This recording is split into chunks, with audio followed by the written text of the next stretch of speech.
أعوذ بالله من الشيطان الرجيم. بسم الله الرحمن الرحيم. الحمد لله الذي أنزل على عبده الكتاب ولم يجعل له عوجا قيما لينذر بأسا شديدا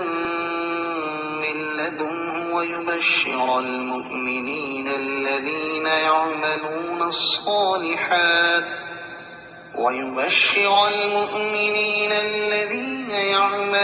الصالحات أن لهم أجرا حسنا ماكثين فيه أبدا وينذر الذين قالوا اتخذ الله ولدا ما لهم به من علم ولا لآبائهم كبرت كلمة تخرج من أفواههم إن يقولون إلا كذبا فلعلك باخع نفسك على آثارهم إن لم يؤمنوا بهذا الحديث أسفا إنا جعلنا ما على الأرض زينة لها لنبلوهم أيهم أحسن عملا وإنا لجاعلون ما عليها صعيدا جرزا أم حسبت أن أصحاب الكهف والرقيم كانوا من آياتنا عجبا إذ أوى الفتية إلى الكهف فقالوا ربنا آتنا من لدنك رحمة وهيئ لنا من أمرنا رشدا فضربنا على آذانهم في الكهف سنين عددا ثم بعثناهم لنعلم أي الحزبين أحصى لما لبثوا أمدا نحن نقص عليك نبأهم بالحق إنهم فتية آمنوا بربهم وزدناهم هدى وربطنا على قلوبهم إذ قاموا فقالوا ربنا رب السماوات والأرض لن ندعو من دونه إلها لقد قلنا إذا شططا هؤلاء قومنا اتخذوا من دونه آلهة لولا يأتون عليهم بسلطان بين فمن أظلم ممن افترى على الله كذبا وإذ اعتزلتموهم وما يعبدون إلا الله فأووا إلى الكهف ينشر لكم ربكم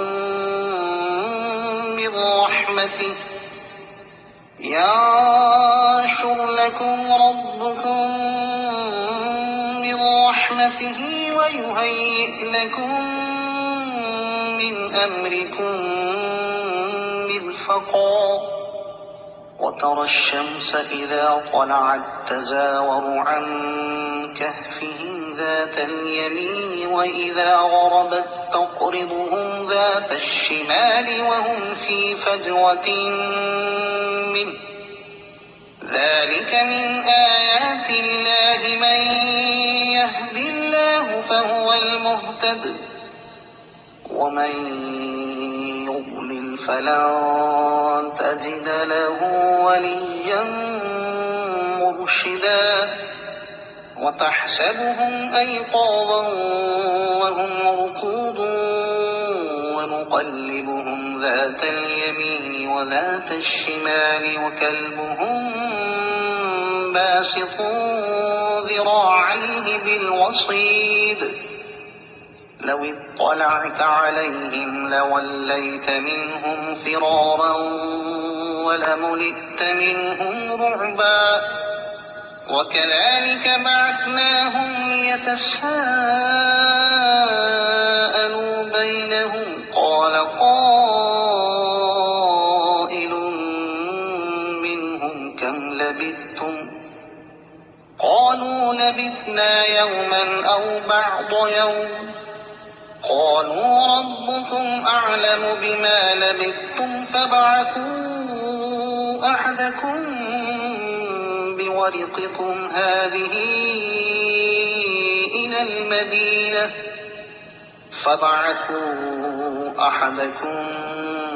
بورقكم هذه إلى المدينة فلينظر أيها أزكى طعاما فليأتكم برزق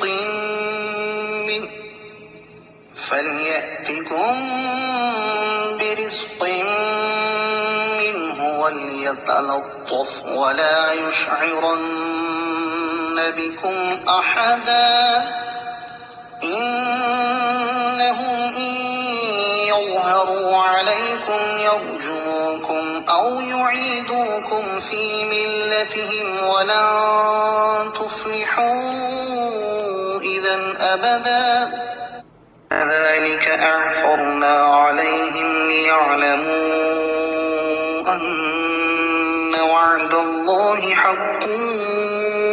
وأن الساعة لا ريب فيها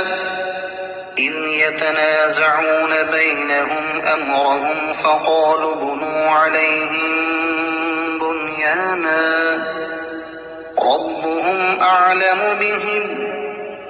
قال الذين غلبوا على أمرهم لنتخذن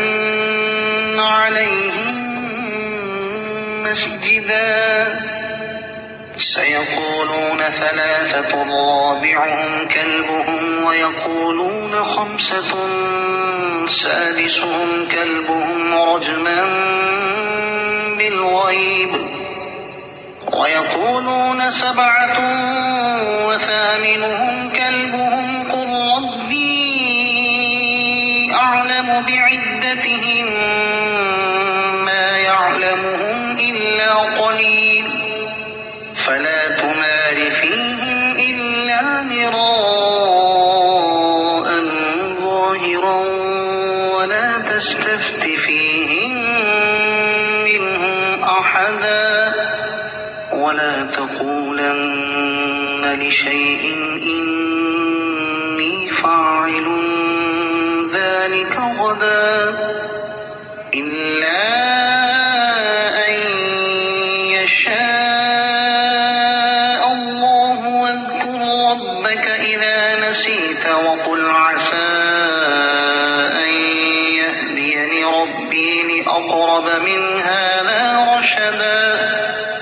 ولبثوا في كهفهم 300 سنين وازدادوا 9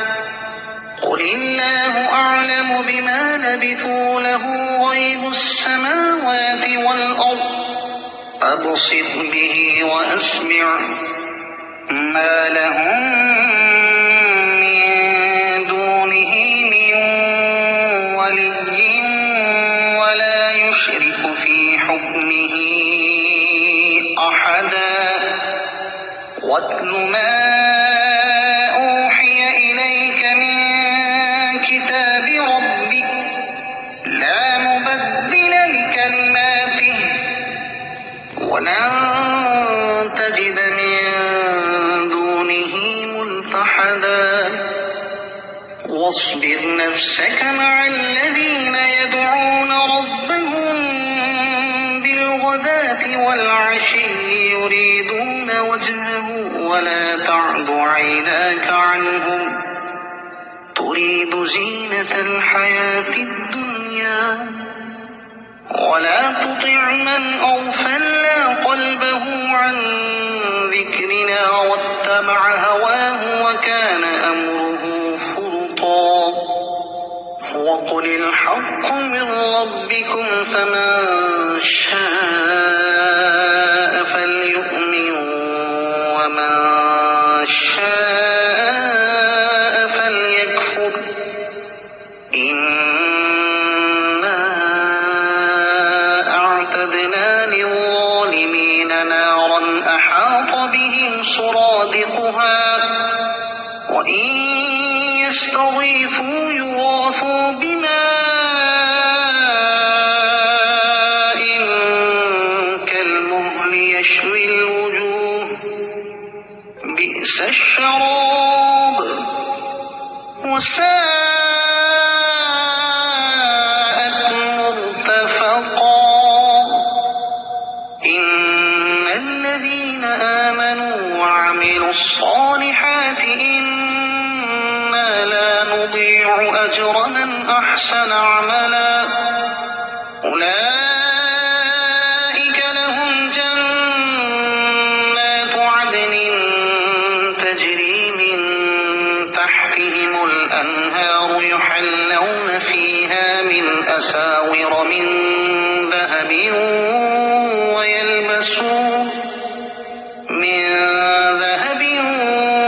ويلبسون ثيابا خضرا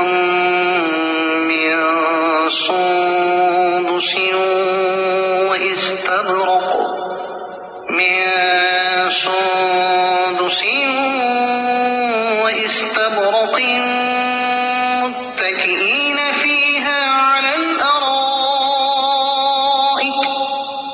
واستبرق متكئين فيها على الأرائك نعم الثواب وحسنت مرتفقا واضرب لهم مثل الرجلين جعلنا لأحدهما جنتين من أعناب وحففناهما بنخل وجعلنا بينهما زرعا كلتا الجنتين آتت أكلها ولم تظلم منه شيئا وفجرنا خلالهما نهرا وكان له ثمر فقال لصاحبه وهو يحاوره أنا أكثر منك مالا وأعز نفرا ودخل جنته وهو ظالم لنفسه قال ما أظن أن تبيد هذه أبدا وما أظن الساعة قائمة ولئن رددت إلى ربي لأجدن خيرا منها منقلبا قال له صاحبه وهو يحاوره أكفرت بالذي خلقك من تراب ثم من نطفة ثم سواك رجلا لكن هو الله ربي ولا أشرك بربي أحدا ولولا إذ دخلت جنتك قلت ما شاء الله لا قوة إلا بالله إن ترني أنا أضل منك مالا وولدا فعسى ربي أن يؤتيني خيرا من جنتك ويرسل عليها حسبانا من السماء فتصبح صعيدا زلقا أو تسقط يستطيع له طلبا وأحيط بثمره فأصبح يقلب كفيه على ما أنفق فيها وهي خاوية على عروشها ويقول يا ليتني لم أشرك بربي أحدا ولم تكن له فئة ينصرونه من دون الله وما كان منتصرا هنالك الولاية لله الحق هو خير ثوابا وخير عقبا واضرب لهم مثل الحياة الدنيا كماء أنزلناه من السماء فاختلط به نبات الأرض فأصبح هشيما تذروه الرياح وكان الله على كل شيء مقتدرا المال والبنون زينة الحياة الدنيا والباقيات الصالحات خير عند ربك ثوابا وخير أملا ويوم نسير الجبال وترى الأرض بارزة وحشرناهم فلم نغادر منهم أحدا وعرضوا على ربك صفا لقد جئتمونا كما خلقناكم أول مرة بل زعمتم أن لن نجعل لكم موعدا ووضع الكتاب فترى المجرمين مشفقين مما فيه ويقولون يا ويلتنا ما لهذا الكتاب لا يغادر صغيرة ولا كبيرة إلا أحصاها ووجدوا ما عملوا حاضرا ولا يظلم ربك أحدا وإذ قلنا للملائكة اسجدوا لآدم فسجدوا إلا إبليس كان من الجن ففسق عن أمر ربه أفتتخذونه وذريته أولياء من دوني وهم لكم عدو بئس للظالمين بدلا ما أشهدتهم خلق السماوات والأرض ولا خلق أنفسهم وما كنت متخذ المضلين عضدا ويوم يقول نادوا شركائي الذين زعمتم فدعوهم فلم يستجيبوا لهم وجعلنا بينهم موبقا ورأى المجرمون النار فظنوا أنهم واقعوها ولم يجدوا عنها مصرفا ولقد صرفنا في هذا القرآن للناس من كل مثل وكان الإنسان أكثر شيء جدلا وما منع الناس أن يؤمنوا إذ جاءهم الهدى ويستغفروا ربهم إلا أن تأتيهم سنة الأولين إلا أن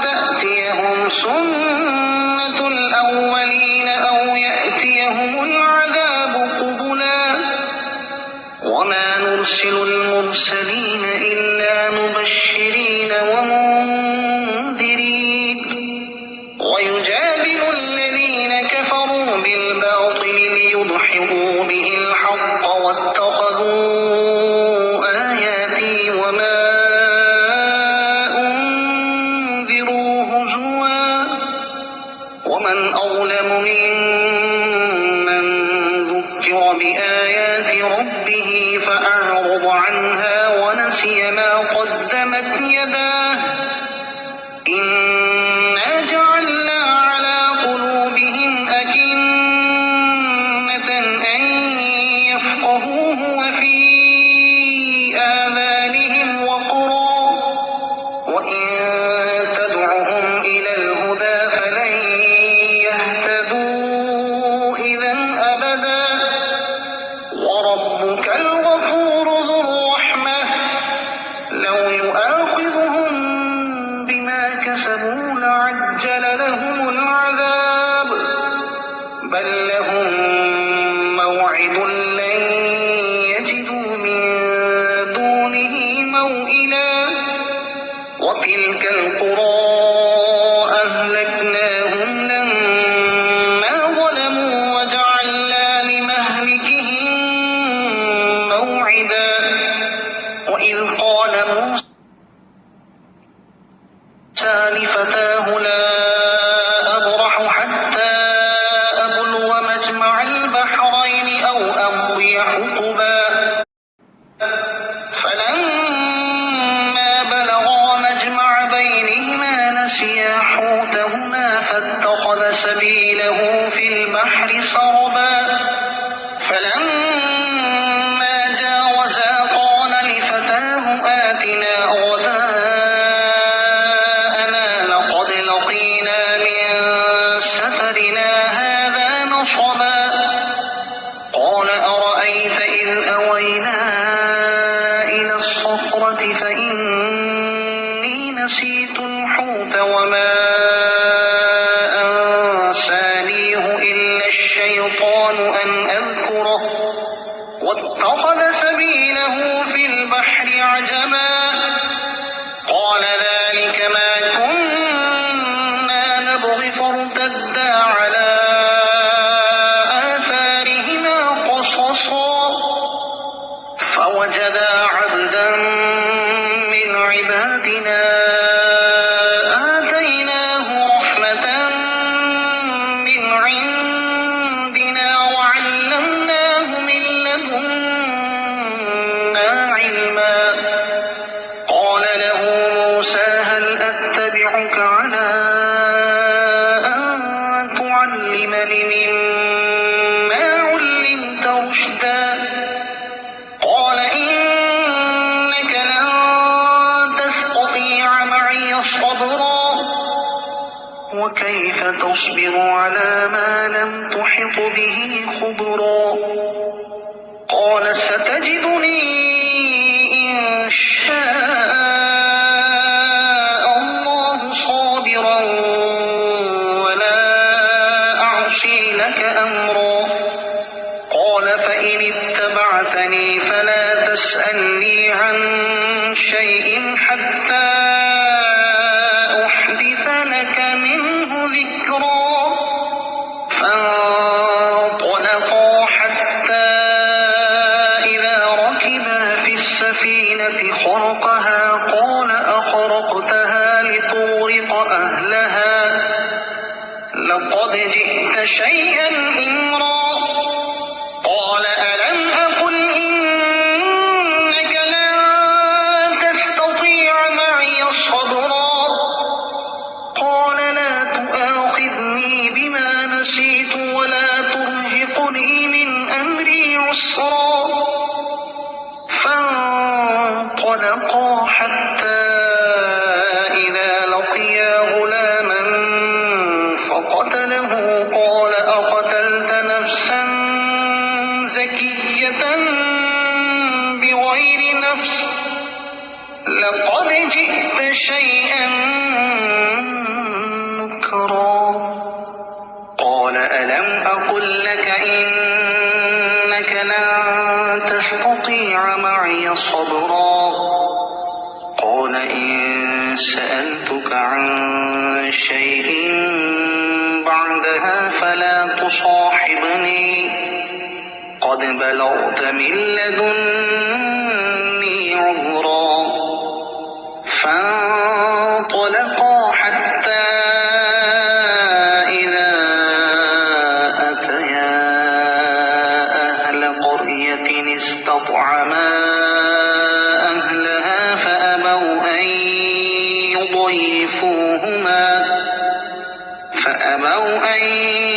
يضيفوهما فوجدا فيها جدارا يريد أن ينقض فأقامه قال لو شئت لاتخذت عليه أجرا قال هذا فراق بيني وبينك سأنبئك بتأويل ما لم تستطع عليه صبرا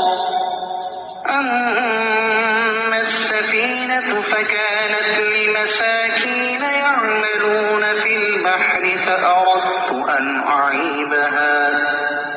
فأردت أن أعيبها وكان وراءهم ملك يأخذ كل سفينة غصبا وأما الغلام فكان أبواه مؤمنين فخشينا أن يرهقهما طغيانا وكفرا فأردنا أن يبدلهما ربهما خيرا منه زكاة وأقرب رحما وأما الجدار فكان لغلامين يتيمين في المدينة وكان تحته كنز لهما وكان أبوهما صالحا فأراد ربك أن يبلغا أشدهما ويستخرجا كنزهما رحمة من ربك وما فعلته عن أمري ذلك تأويل ما لم تستطع عليه صبرا ويسألونك عن ذي القرنين قل سأتلو عليكم منه ذكرا إنا مكنا له في الأرض وآتيناه من كل شيء سببا فأتبع سببا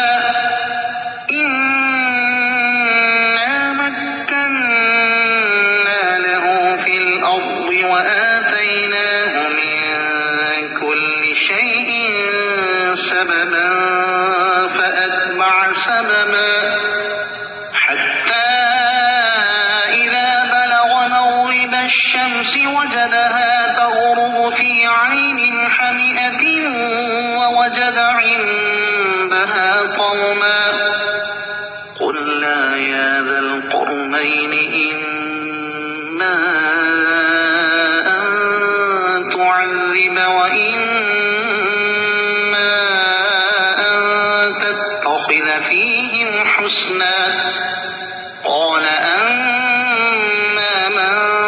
ظلم فسوف نعذبه ثم يرد إلى ربه فيعذبه عذابا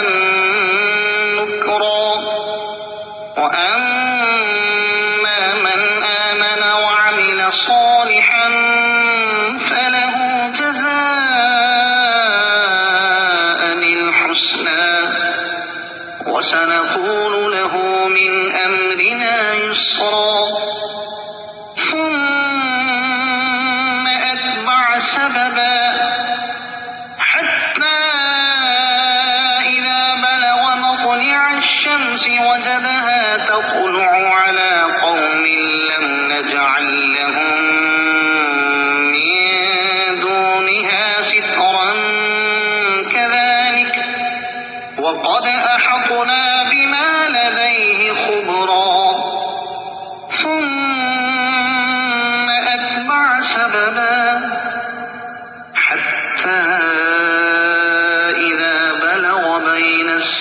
هذين وجد من دونهما قوما لا يكادون يفقهون قولا قالوا يا ذا القرنين إن يأجوج ومأجوج مفسدون في الأرض فهل نجعل لك خرجا على أن تجعل بيننا وبينهم سدا قال ما مكني فيه ربي خير فأعينوني بقوة أجعل بينكم وبينهم ردما آتوني زبر الحديد حتى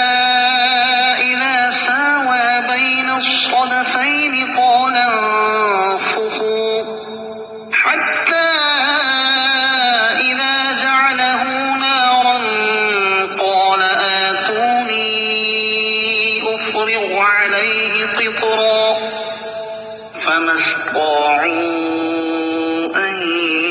يظهروا وما استطاعوا له نقبا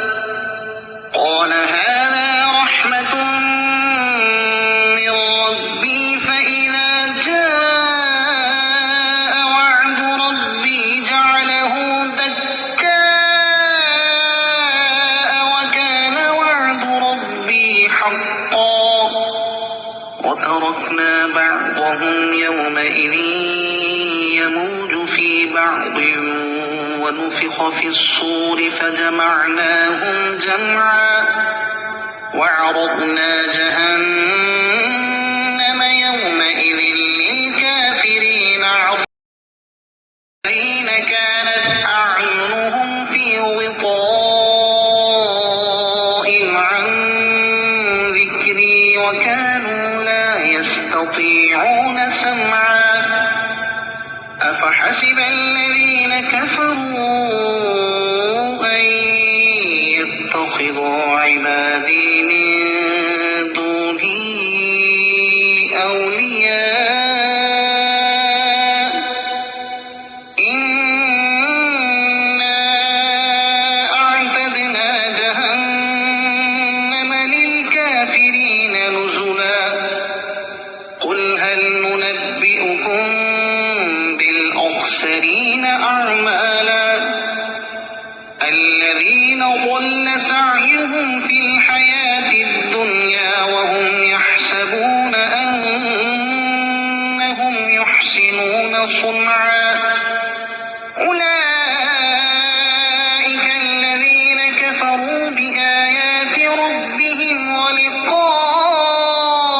ولقائه فحبطت أعمالهم فلا نقيم لهم يوم القيامة وزنا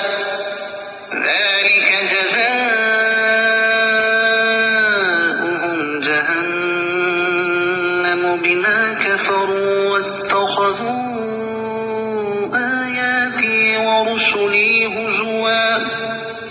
إن الذين آمنوا وعملوا الصالحات كانت لهم جنات الفردوس نزلا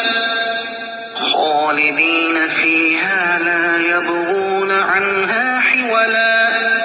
قل لو كان البحر مدادا لكلمات ربي لنفذ البحر قبل أن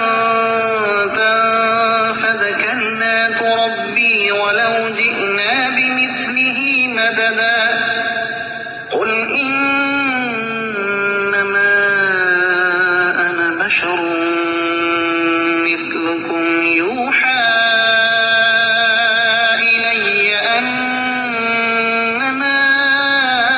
إلهكم إله واحد فمن كان يرجو لقاء ربه فليعمل عملا صالحا